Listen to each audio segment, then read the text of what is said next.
Hello and welcome to PolyCosm. My name's Christina and this week's video is going to be all about animation. More specifically, cleaning up messy, and I mean messy, mocap animation with the help of an add-on called Animation Layers and make Nurbek come alive, finally!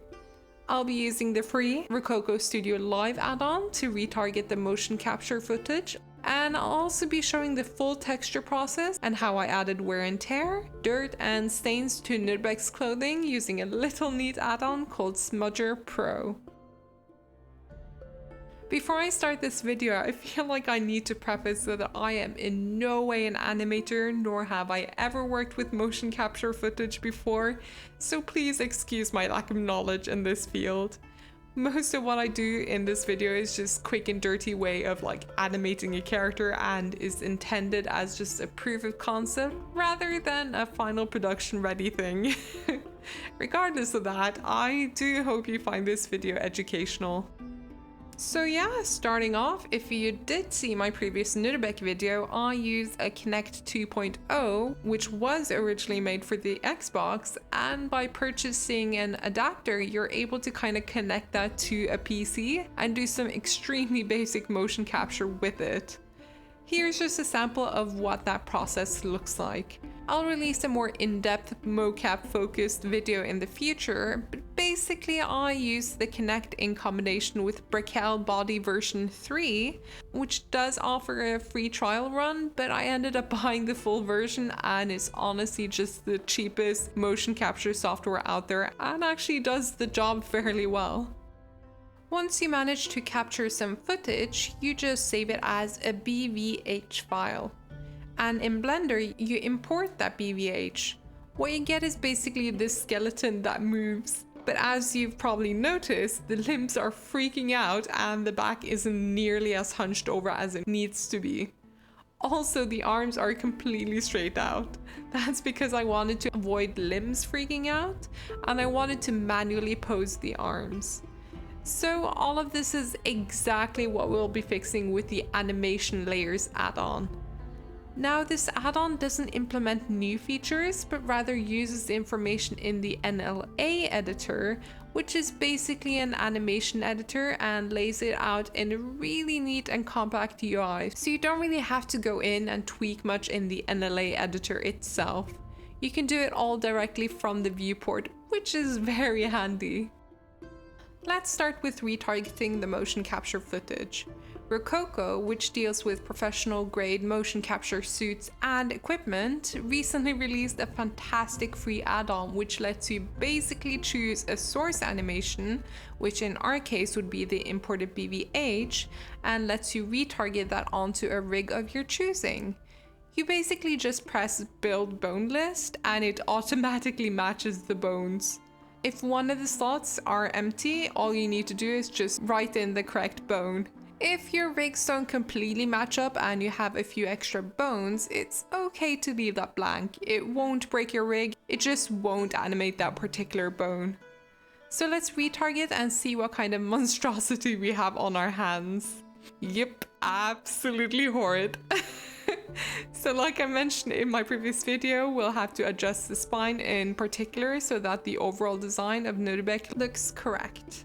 Before starting the cleanup process, what I like to do is to determine which limbs need to retain the original mocap animation, which will be the spine twist, shoulders, arms, and legs. In our case, the wrists don't really need to move, so what we can actually do is just delete the keyframes. Basically, when you delete keyframes, whatever state you pose the bones in, that will be the state they remain in for the duration of the animation. So since Nurbek is gripping the staff, we just need to delete the keyframes for the fingers and pose the fingers to close around the staff.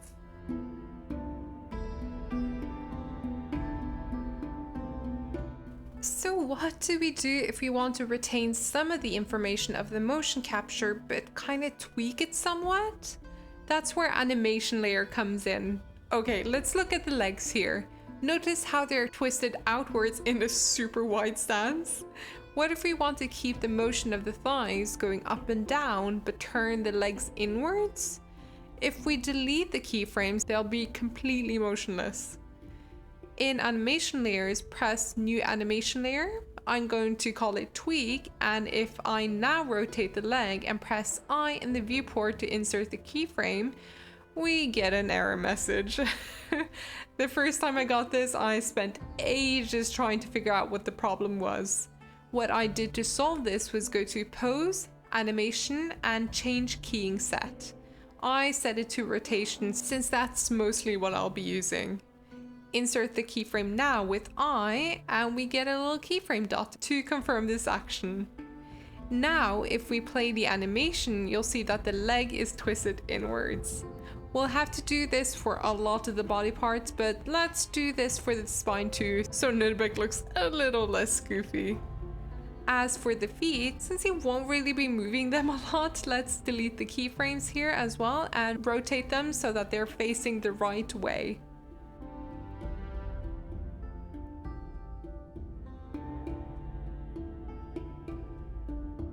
Let's animate the head too. So the mocap footage here is completely useless, so let's delete all the keyframes here. I'll add in a new animation layer and call it head rotation, and keep it to the blend mode add. Now while Nurbek is walking around, we can just stop at any time and rotate the head. So maybe during his walk he's looking left and right, so we can just keyframe his head to the left, move it to the right, keyframe it again, and so on. I'm sure you get what I mean. Now that I've gone through my method of tweaking and overriding bone animation, hopefully you have an idea of how the add-on works and how I approached the cleanup process. I'll just speed through the footage right now because it's just the same thing over and over again, really. It's not that exciting. As you can see, it's just a lot of tweaking of the rotations and sort of overriding or correcting the mocap information. In the end, I mostly just did one major cleanup pass to have the animation presentation ready, but of course, if this was supposed to be for an actual production, I'd do many more passes and maybe do some manual animation as well. This is a real quick and dirty method of animating a character, but hey, as a proof of concept, it totally works. You'll see me jump back and forth between animating, sculpting, and repositioning some of the clothing and equipment. This is what I love about Blender. You can do it all in one software instead of having to like switch back and forth, and that's amazing. The more I work on these type of projects in Blender, the more I'm actually amazed by the software and what you're actually able to produce. The thing I worked the most on when animating was the feet and the legs. With the Kinect and with the Brekel, it doesn't quite understand the leg's orientation or position very well, so you end up with a lot of jitter. It's much better at interpreting the upper body, but it gets real confused when you cross your arms. Originally, I wanted Nurbek to have two hands on the staff like in the original concept, but this proved impossible with mocap. I could have manually animated this, but then I'd sort of missed the purpose of this being a quick and dirty method, you know? So if you do have a Kinect 2.0 and want to do this sort of thing, I'd recommend it for very basic motion capture like a person conversing, dancing, and maybe busting some simple flight moves. Once you get into the territory where there's a lot of movement, the arms cross, and you need to turn, it just gets very confused. With Brekel, you can connect several sensors, although not two Kinects at the same time, but that requires a more expensive version of the software, and I'd have to buy another sensor, get a bigger room, and so on, which isn't exactly ideal for me at this very moment. I'm hoping to one day acquire a proper motion capture suit, but holy crap are they expensive. A girl can dream though, can't she? Anyway, as you probably noticed, I try to focus on one part at a time. It can be a bit overwhelming, like having all of these different parts like moving, so I started with just working on his right leg, and then his left leg, and then one arm, and then the other. I started getting the major movements down first, then added minor adjustments on top as a separate animation layer. Once I was happy with the walk, I stopped at the last frame of the walk and did some manual animation where I basically just had the feet and legs completely static and planted, and animated just his spine, head, and arms. I wanted him to have this suspicious animation where he looks around for danger. This is no different from how I tweaked the mocap really. I didn't have any keyframes to override, so you sort of just create your own keyframes. This was actually quite a fun process and I quite enjoyed myself during this. Now came the tricky part though, to have that animation end sort of where it started and repeat the walk animation. I basically just tried to get his end pose as close to the start pose as possible and just kind of copy pasted the keyframes from the look around animation. Really basic stuff. Although you do see him sort of jump when he starts walking, I have no idea how to make that transition smoother. So if any of you smarty pants out there knows how to do that, please let me know. I know you can create strips from each animation and sort of have one transition into the other, but I wasn't clever enough to kind of figure that out. I'm still learning just like all of you. One final thing that I did was to fix the issue of the rig jumping back when the same walk animation started a second time after Nurbek starts looking around. Because the mocap animation was set to start in a certain location, what I did to counteract that was to parent the rig to an empty. So when the animation starts, I keyframed the empty to jump forward where Nurbek basically stopped, so it looks something like this. Again, there's probably a better way of doing this, but I really didn't know how. So once I was happy with the animation, I continued on with the texturing. I had actually at the very start added in just some super rough colors for all of the different parts. Let's go through that.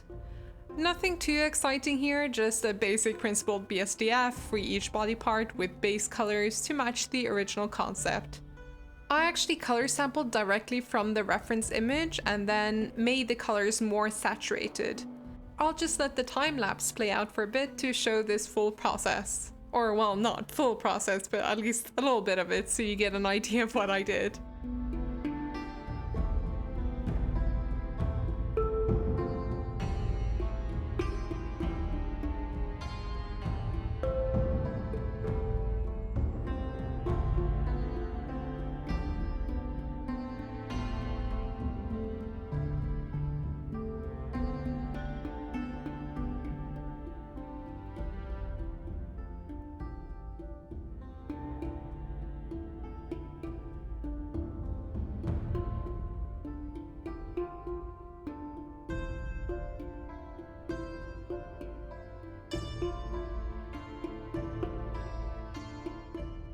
After having finished the animation, I decided to make the texturing look a bit more realistic and less flat, so I used a mix shader set to screen and mixed that with some cloth texture.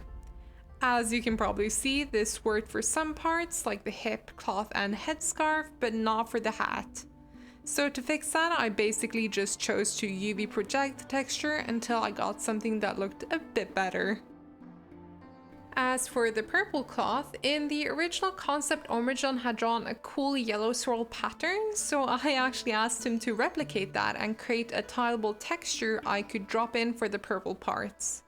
For the purple cloth, it has yellow edges, and the way I got the different textures mapped onto one mesh is by selecting the mesh, heading into edit mode, and choose the faces that you want to be one material. So I selected the rims, created a new material, and assigned the yellow color to that part. Then I hit Ctrl I, inverting the selection, created a new material for that, and chose the purple color before hitting Assign again. So now we have one mesh with two different materials. By the way, if you're working on a character and you find it difficult to select some parts, you can hit numpad / to isolate it, and hit the same button to exit that selection. To reselect parts, you can just go into edit mode, make sure nothing is selected, choose your material and hit select. I use this method to reproject the pattern ombre I made by hitting U and trying out different ways of UV projecting. Lastly, let's talk about SMUDGR Pro. SMUDGR allows you to take any material you've created and basically choose to add wear and tear, droplets, smudges, stains, scratches, etc. We all know that 3D can look a bit too sterile, so this is a great way to add some extra realism and make it look less perfect. The way I used SMUDGR Pro was to choose each fabric, pressed make this slot active, and added an automatic setup where I chose mostly smudges, scratches, and sometimes cavity wear. And once you've hit the button, you'll notice you have nodes that have been changed to a SMUDGR type setup. And on the right, you can scroll through the different categories, and for example, say I want stains, I go to smudges, and on the right you can scroll through the different categories, and for example, say I want stains. I go to smudges, choose stains, and go through the maps. I can also choose to increase the falloff and roughness, which I did for nearly all of Nurbek's clothing to really make that texture pop and read from a distance. You can choose the scale, location, color, etc., and even manipulate the influence map, which you can also preview to get a better idea of how it's affecting the surface through a black and white map. I won't go into too many specifics as I intend to include this add-on in a lot of future videos, but honestly it is so handy. Links for both SMUDGR Pro and animation layers will both be in the description and pinned comments below. So yeah, that's actually the whole process of texturing and animating Nurbek. Let's head over to the final presentation.